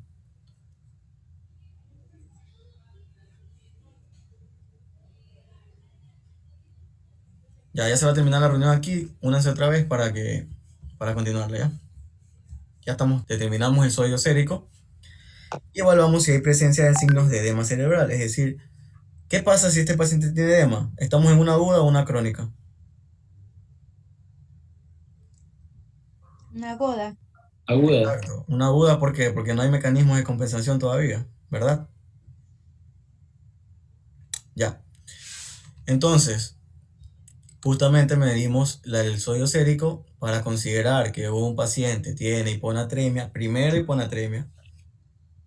El sodio tiene que estar reducido menos de 135. Ahora, la hiponatremia puede ser verdadera o puede ser una pseudo hiponatremia, que el sodio está reducido pero por otras causas. ¿Cuándo es una hiponatremia verdadera? Bueno, como nosotros ya expusimos y ya hablamos, si hay menos sodio, por lo tanto hay menos soluto, por lo tanto, ¿qué va a disminuir? Claro, si hay menos sodio, si hay menos soluto, disminuye la osmolaridad, ¿verdad? Sí, la osmolaridad. Entonces, una hiponatremia verdadera es aquella donde el sodio sérico está disminuido acompañado de una disminución de osmolaridad. Por eso es que se la llama hiponatremia hipoosmolar. Nada más, no es nada de confundirse. Entonces, si están reducidos los dos, listo, verdadera. Es decir, esto es una hiponatremia como tal. Ahora, Si la hiponatremia es hiperosmolar, esto no es una hiponatremia normal, esto es una pseudo hiponatremia, es decir, falsa. ¿Ya? Por ejemplo, el caso típico de una pseudo hiponatremia, la hiperglicemia. Recordar que por cada 100 miligramos de decilitro arriba de 100 en la sangre de glucosa o de glicemia, se disminuye 1.6 miliequivalentes de sodio. ¿Ya? Entonces un paciente que llega pues con 600 va a enmascarar o va a tener una pseudohiponatremia porque sus miliequivalentes de sodio, pero secundario a una hipoglicemia. ¿Ya? Los típicos pacientes que no se controlan y pues llegan complicados a la emergencia y uno tiene que primero definir si esta hiponatremia es verdadera o una pseudo. ¿Ya? Asimismo, uso de diuréticos como manitol, ¿ya? Y puede ser isosmolar. El chiste es que tenga que tener menos a 275 para considerar la verdadera y continuar. ¿Cuáles son los signos principales de edema cerebral al momento de nosotros estadificar si esta de aquí es crónica o aguda? Si es aguda, tiene que tener el edema, como sabemos, y se va a manifestar como cambios en la visión, signos de focalización neurológica que ya les expliqué cuáles eran, depresión respiratoria y convulsiones. Estos signos principales vamos a buscar nosotros en un paciente al momento de ingresar y nosotros vamos a decir, ok, si tiene esto, esta de aquí es aguda. Es decir, el tiempo de evolución no ha pasado las 48 horas, que es el límite que se ha definido, ¿verdad? Ok, vamos rapidito, aquí está. Entonces, les decía justamente, determinar el paso 3, ¿cuál va a ser? Ya sabemos que es una verdadera, ¿verdad? Ya decimos es hiponatremia, hipoosmolar, ya vemos que es verdadera. Paso 3, ¿cuál va a ser? Determinar el tiempo de evolución. Vemos los signos de edema cerebral y determinamos entonces si es aguda o si es crónica. Listo. Perfecto. Paso 4. Vamos a determinar la volemia. ¿Por qué? Porque hay gracias a esto nosotros nos vamos a poder guiar de la causa. Porque la hiponatremia puede ser hipovolémica, puede ser euvolémica, puede ser hipervolémica. ¿Ya? ¿Cuál es la diferencia de la hipovolémica? Listo. Hipovolémica, ¿qué hablamos? Deshidratación de una. Disminución de peso, taquicardia, hipotensión, todos los signos típicos de deshidratación. Si vemos presentes en el paciente, perfecto, esto es una hiponatremia hipovolémica. Luego vamos a buscar cuál es la enfermedad de base. Primero corregimos el sodio, porque no queremos que ese paciente llegue a un edema cerebral y llegue a una complicación como ya vimos, paro, muerte y la depresión respiratoria, ¿no? Euvolémica e hipervolémica, ¿cuál es la diferencia entre estas dos clínicamente? El edema. El edema se manifiesta en la que es hipervolémica. En la euvolémica no hay edema, por eso aquí lo taché. Pues eso se hizo para no confundir, porque esta es pura confusión. En la euvolémica no hay edema, en la hipervolémica sí. Entonces aquí vemos cuáles son las causas una vez que determinamos clínicamente, hasta que lleguen los exámenes, hasta que veamos los demás valores. Podemos ayudarnos con el examen físico, que ya vimos acá, que es lo que buscamos. Listo. Hipovolémica, euvolémica e hipervolémica. Las causas de la hipovolémica, obviamente el líquido intersticial y extracelular están disminuidos porque hay menos volumen. Chao, menos volumen circulatorio efectivo disminuido también. Pueden ser renales y extrarrenales. Y aquí algo importantísimo. Las renales pueden estar provocadas por diuréticos, por algo llamado cerebro perdedor de sal, que les recomendaría lo investiguen, insuficiencia suprarrenal y acidosis tubular renal. O sea, estas son causas renales de hiponatremia hipovolémica. Causas extrarrenales, el paciente nos puede decir, he vomitado 2 días seguidos, he tenido una diarrea, pues tiene que ser de carácter secretora osmótica, he tenido una diarrea que me tiene ya desde hace 2 semanas mal y así. Pancreatitis, un paciente con pancreatitis, acuérdense que hace secuestro de fluidos en el abdomen, por lo tanto también disminuye el volumen circulante efectivo. Y el típico, quemaduras. Quemaduras siempre va a haber deshidratación, menos volumen. Pero eso puede que tú lo sepas como puede que no. ¿Qué haces para tú distinguir si esta causa es renal o extrarrenal? Fácil. Mides el sodio urinario. Y aquí viene el paso 5. Medir el sodio urinario. para saber si la pérdida justamente de este sodio es renal o extrarrenal. Se puso como punto de cohorte 20 miliequivalentes. Si el sodio urinario es más de 20 miliequivalentes por litro, efectivamente el sodio se está perdiendo a través de un mecanismo renal o una patología renal. Si el sodio urinario es menor de 20 miliequivalentes por litro, tiene que ser extrarrenal porque el riñón no está botando sodio en la orina. Entonces puede ser cualquier otra causa extrarrenal. Que por lo general ya el paciente en la historia clínica te ha dicho, a menos que te llegue a urgencia, pues si no puede hablar porque está letárgico, pues no vas a consultarlo, pues no. Ya está complicado. Pero bueno, esto se puede hacer, por ejemplo, en pacientes que todavía no te hablan. Hay pacientes que llegan y no hablan para nada, literal. Entonces ya tú puedes determinarlo esto porque no les puedes preguntar. A veces el familiar no sabe tampoco. Ahora, las eubolémicas por lo general como dato relevante son postquirúrgicas. Son complicaciones después de una cirugía, por eso es que se produce también el síndrome inadecuado de hormona antidiurética, que puede ser secundaria a cirugía, secundaria a trauma, secundaria a fármacos y demás. Las causas son infinitas. Y la hipervolémica, que hay edema, y esta es la típica causa que ya expusimos cuando hay depresión de volumen por hipoperfusión, insuficiencia cardíaca, cirrosis, síndrome nefrótico, ¿verdad? Eso ya se dijo al inicio. Ya, entonces ahí tú determinas si es volémica, hipovolémica, euvolémica o hipervolémica. Y la característica entre estas dos que las distingue es el edema. Edema aquí no hay. Aquí sí. ¿Ya? Ahora, el síndrome de secreción inadecuada de hormona antidiurética. ¿Qué pasa aquí? Justamente la secreción inadecuada de hormona antidiurética va a retener demasiada agua, ¿verdad? Entonces el sodio sérico, ¿cómo va a estar? Bajo, porque estamos hablando de una hiponatremia. ¿Esta es verdadera? Sí. Menos 275, perfecto, es una hiponatremia hiposmolar, es decir, verdadera.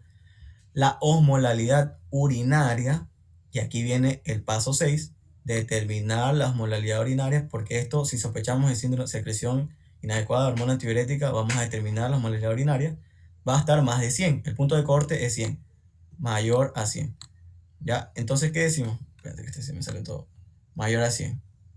¿Ya? ¿Qué decimos nosotros con este mayor a 100? Que obviamente si la osmolalidad en la orina está aumentada, ¿por qué mecanismo sería? Y también el sodio urinario está aumentado porque la causa, acuérdense, es renal. La hormona antidiurética, ¿dónde actúa? Túbulo colector. Es una causa renal. Miren, el sodio está por 40 y dijimos que mayor a 20 ya era una causa renal, ¿verdad? Ya. Pero la osmolalidad está aumentada. ¿Qué significa? Que la orina justamente está concentrada, ¿verdad?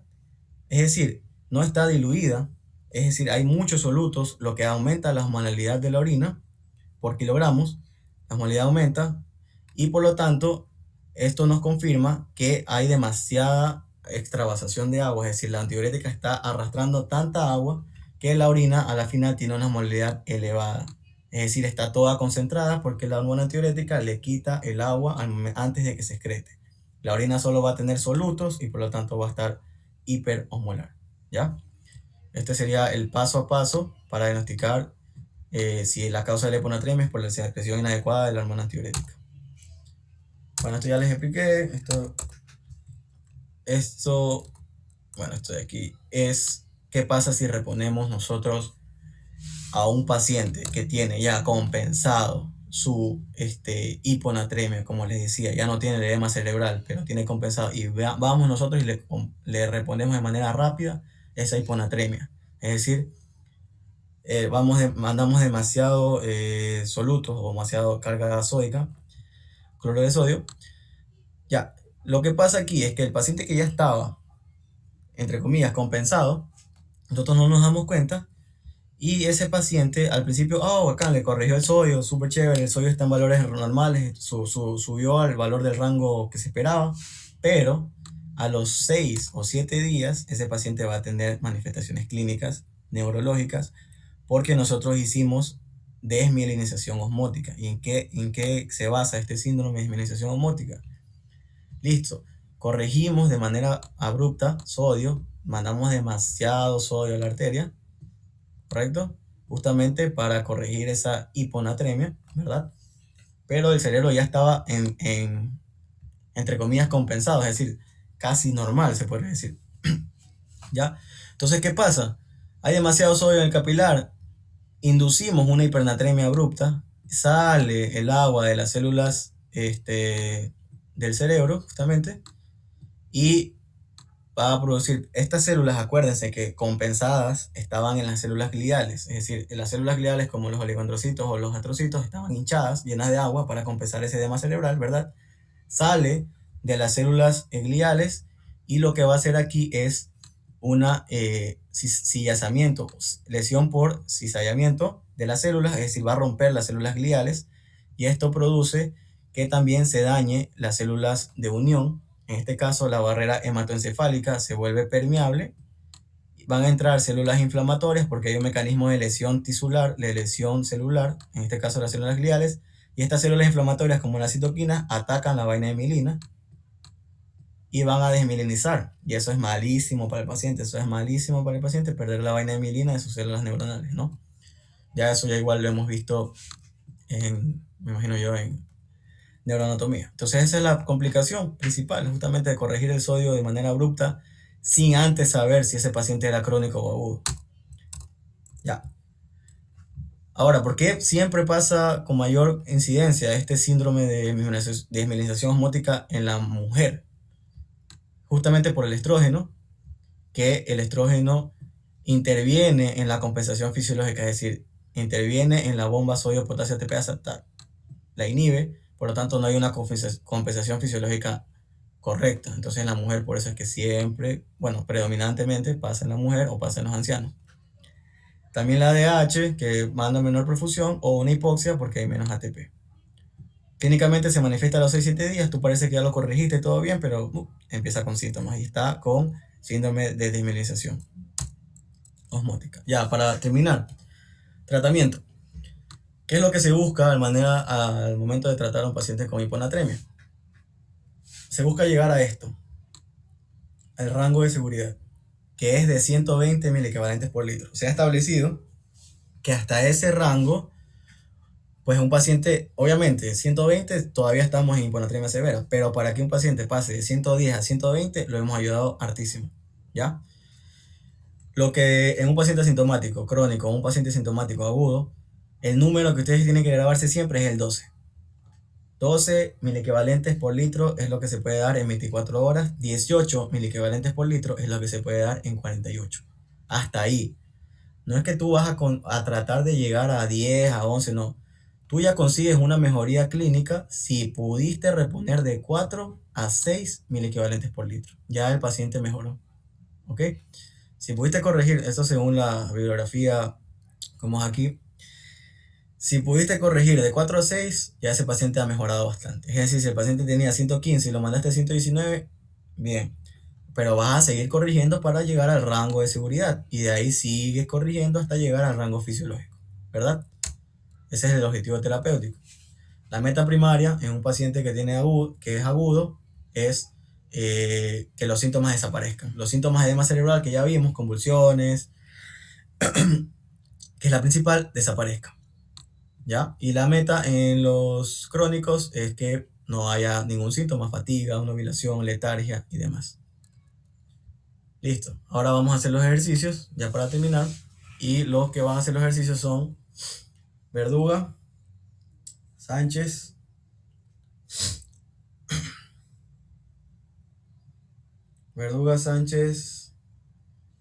y no sé si está Sánchez aquí.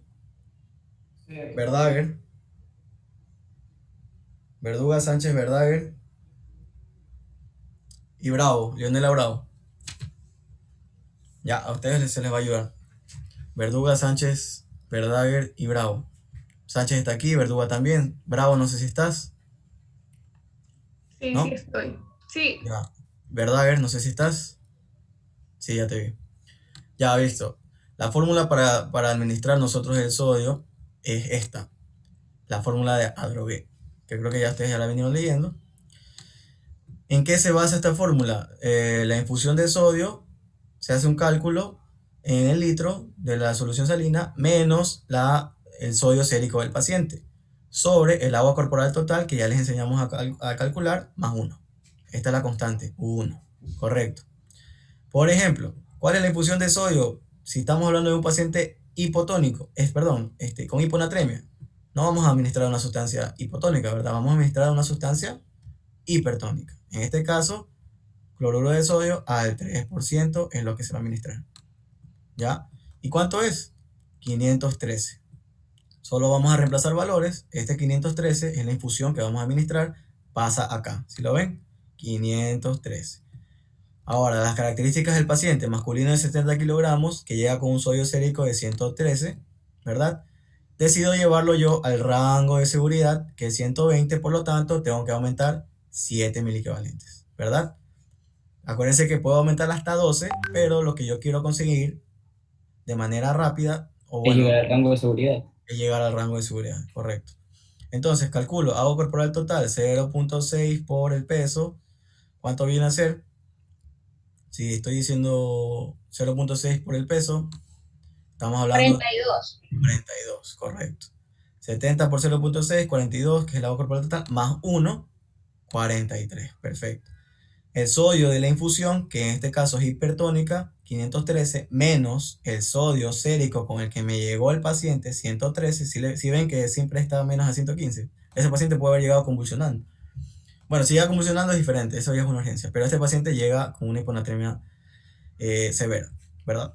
Listo. Resto y me da 400. Perfecto. Hago la división. 400 dividido para 43, 9.3 mil equivalentes. ¿Pero qué son esos 9.3 mil equivalentes? Es lo que yo puedo reponer de sodio en 1 litro de solución salina. Ya luego se va a discutir pues qué goteo y demás, pero esto es lo que ustedes manejan, porque lo demás manejan las... No es que no deberían manejarlo, pero eso ya manejan las licenciadas y pues se ayudan, todos hacen equipo de salud, ¿verdad? Esto de aquí lo calculan. Ok, 9.3, pero espérate, yo solo quiero reponer 7 mil equivalentes, ¿verdad? Entonces, ¿qué hago? Fácil, regla de 3. Busco la X, digamos que yo quiero reponer 7 mil equivalentes, ya, y hago regla de 3. Quiero buscar cuánto sería en solución salina. Si en 1 litro hay 9.3, ¿en cuántos cc va a haber 7? Calculen esa regla de 3 y me dicen cuánto sale.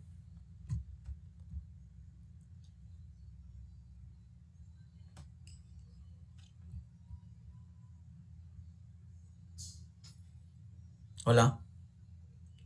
Sí, ya te escuché, ya lo voy a calcular.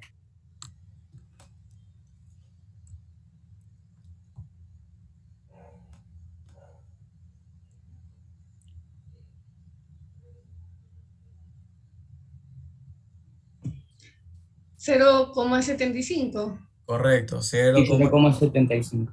Ajá, 0.75. Que si hablamos de que 1 litro, 0.75, ¿cuánto viene a ser? Si 1 litro es 1000, viene a ser 750 cc. 750 cc. Exacto. Para 24 horas me van a corregir 7 mil equivalentes, que es lo que yo busco para llegar a ¿dónde? Rango de seguridad. Al rango de seguridad. Así se aplica la fórmula de Drogué. ¿Ok? Recordar que este 0.6 no es constante. Si estamos hablando de una mujer, usamos 0.5. Si estamos hablando de ancianos, usamos 0.6. 0.5, perdón. El más 1 es la constante. ¿Ok? Listo, entonces, vamos a ver. Espérate un rato.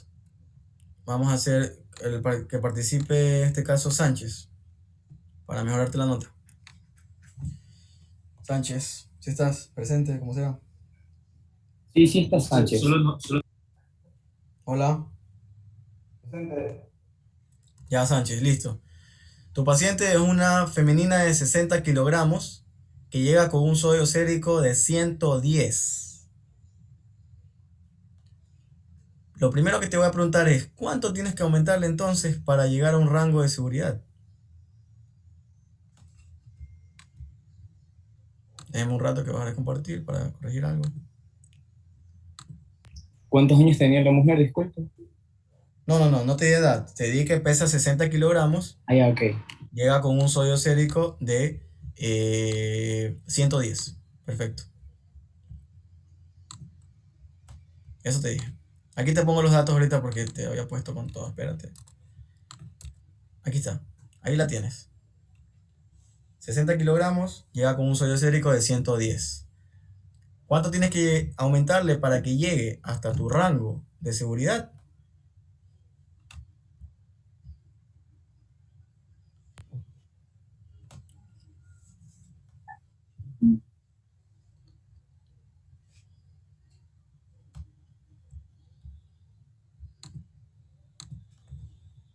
Tengo que aumentar 10 miliequivalentes. ¿Cómo? La asistencia 110, tengo que llevarlo a 120, 10 miliequivalentes. Tienes que aumentarle 10 mil equivalentes, ¿verdad? Mejora un poco tu micrófono que no te estoy escuchando bien. Ya, le tienes que aumentar 10 mil equivalentes. Correcto. Entonces, ¿cómo es la fórmula? A ver, para que la hagas en la pizarra, yo te voy ayudando. Infusión de Sodio, ¿Cómo viene a ser? Infusión de sodio, ¿verdad? ¿Cuánto es? ¿Qué solución vas a aplicar? ¿Una hipertónica, una hipotónica o una isotónica?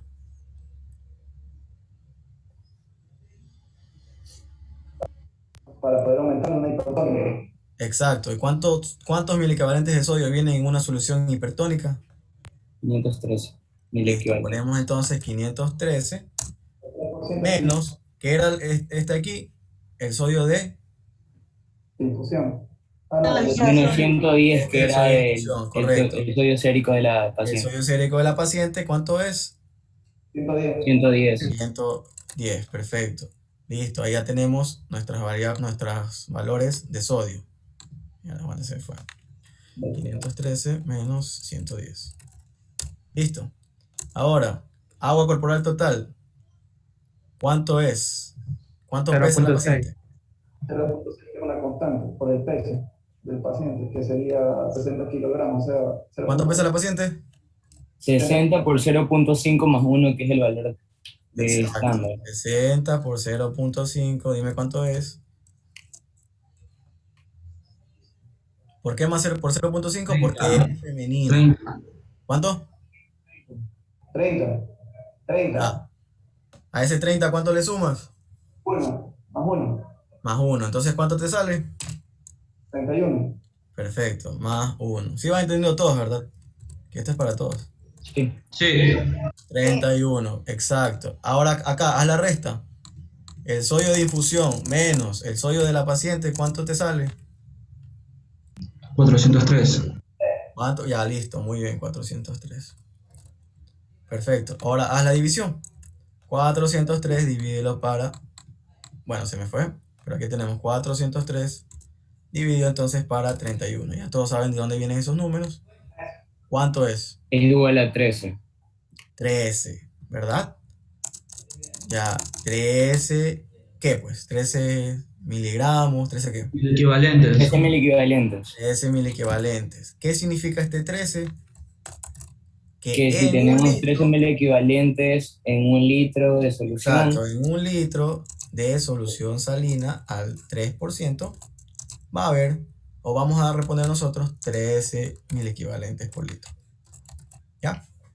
Pero tú no quieres reponer 13 porque el rango de seguridad es 2. 20. Tú quieres reponer 10, ¿verdad? Ajá, sí. Entonces haz la regla de 3.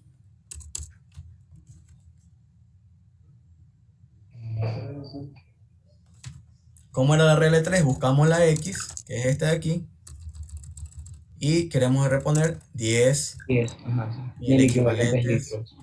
por litro, correcto. En un litro ya sabemos que hay 13. ¿Cuánto cc para que haya 10?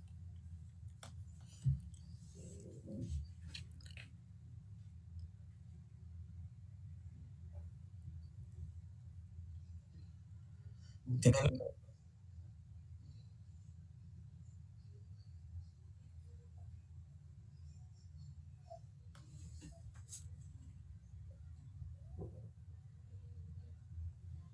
.76 o 760. Sí. Correcto, 0, vamos 0.76. suave, 0.76, ¿verdad?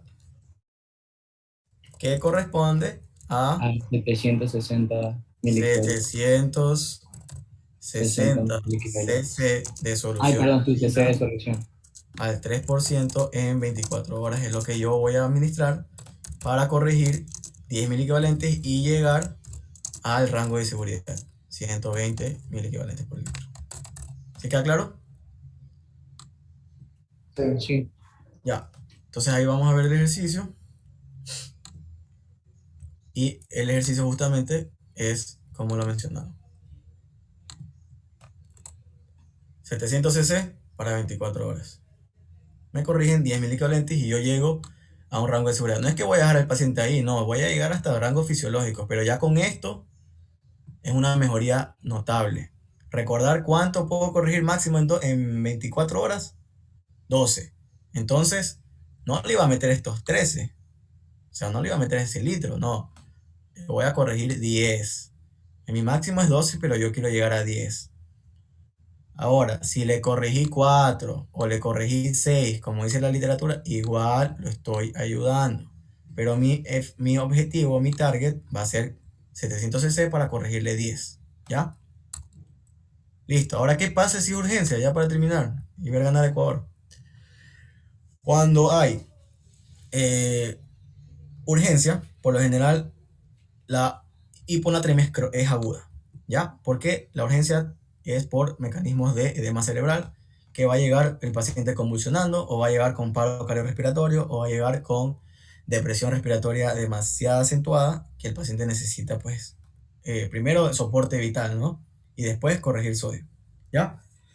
Entonces, ¿qué hacemos nosotros? Ahí sí, sin medir nada, sin andar que sí, que la fórmula. De entrada, determinamos el sodio sérico. Ok, lo tiene bajísimo, determinamos si es hiposmolar, lo tiene bajísimo, listo, esto es una hiponatremia verdadera. Vamos con solución salina hipertónica, 100 cc en 10 minutos, de una, ¿ya? Máximo hasta 3 bolos se ha evidenciado que el aumento es de 4 a 6 mil equivalentes, que yo les decía que es lo que necesitamos corregir. El paciente te llega con 110, llegas a 116, wow, es hartísimo.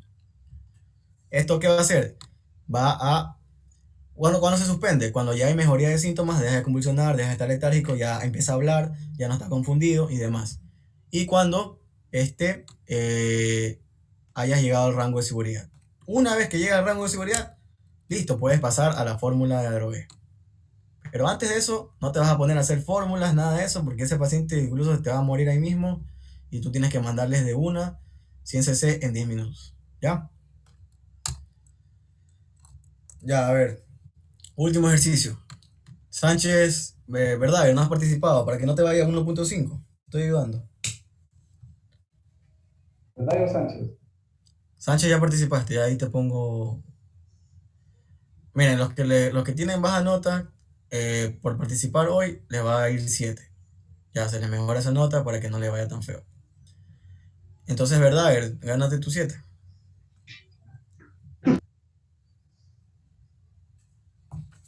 ¿Verdad? Presente.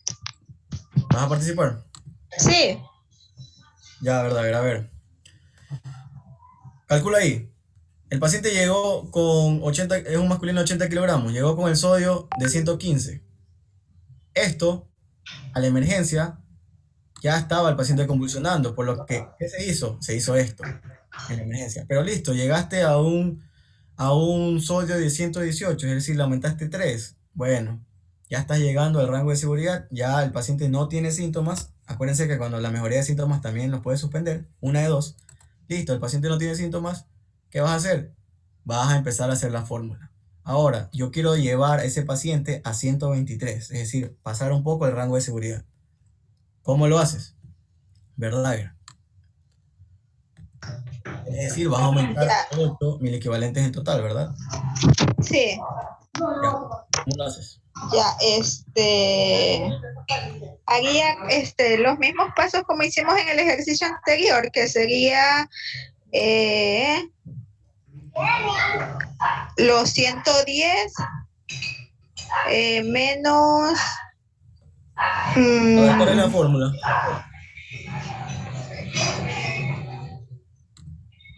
¿Cuál es la fórmula? Ya, es la cantidad de sodio menos el rango. ¿Ya? ¿Cuánto es la infusión de sodio entonces? Sería Déjame tu calculador un ratito.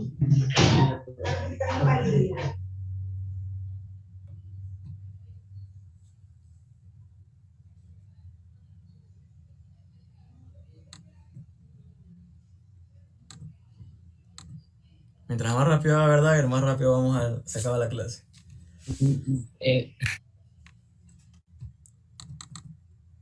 El resultado del primer ejercicio es 8,6 mil equivalentes.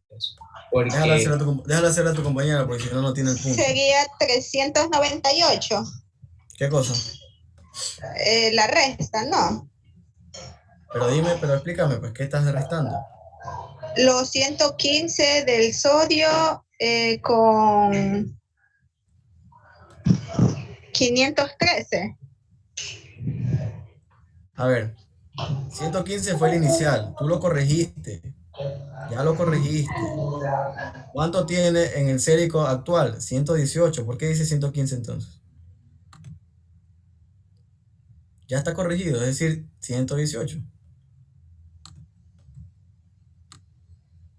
513, a ver si pensar esta vaina. Bien. Que es la solución hipertónica menos, ¿cuánto? Menos el 118. Ya. 395. Ya, pero esperemos. Agua corporal total, ¿cuánto es? Ya, ahí sería el peso del paciente, que viene a ser los 80 kilogramos. Listo. Por 0.6, porque es un paciente masculino. Ya, ¿cuánto es? Ya. Sería... Estoy entendiendo todo, ¿verdad? 48. 48, ya. Y ahí ese 395 que nos salió anterior. Espera, te pregunto, ¿de dónde sacó este 1? Ah, ya, ese era el rango diferente, ¿cómo es? Sí, como el rango diferencial, más o menos. No. ¿De dónde sale este 1? ¿Por qué con el 1? El 1 siempre está, el 1 nunca está, el 1 se pone porque es mujer, porque es varón. No, siempre va a estar. Ya, es una constante. Divide esto y ¿cuánto es? Ya. 395. Ajá. Dividido para... Era 48. No. ¿Está aquí? Allá, pues más 1, sí, es verdad, 49. ¿Cuánto? Sería 8,06. Ya. 8. Listo. ¿Esos 8 los vas a responder o no? Ahora, estos 8, ¿dónde van a estar? En 1 litro de solución salina hipertónica, ¿verdad? Sí. Ya, perfecto. En 1 litro de solución hipertónica, 3%. Ya, listo. A ver, ahora te pregunto, rapidito, que quiero ver la previa. ¿Cuánto tienes que calcular ahora? Porque ¿cuánto quieres corregir? ¿8 o cuánto? Para llegar a 123. Sí, debo de aumentar 8. De 118 a 123 hay 8. Allá, no, sería 18. 5. Correcto, 5. Bien. 5 mil equivalentes es lo que quieres, ¿verdad? Entonces, en 1 Sí. litro de solución salina hay 8. 8. ¿Cuánto hay entonces si solo hablamos de que queremos 5? ¿Cuántos cc?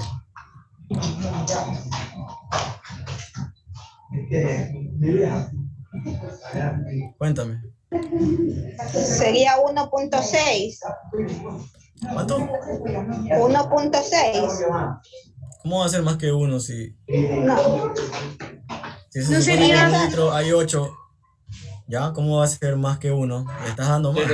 Sería 0,6. 0,6. Ajá, pero dime las décimas para no me las décimas. 0,58 es. 0, 58. 13,95. 0,52. 0,62. Sí, si divides 8 para 0,62. 5, 0,5. Ya, listo. ¿Eso qué significa? 620 620 cc. ¿Ya? ¿En cuántas horas? 24 horas. En 24 horas. ¿Cuánto vamos a corregir si le damos 620 cc de solución salina hipertónica en 24 horas? 5. Los 5.000 equivalentes que Y faltan. llegamos a 123.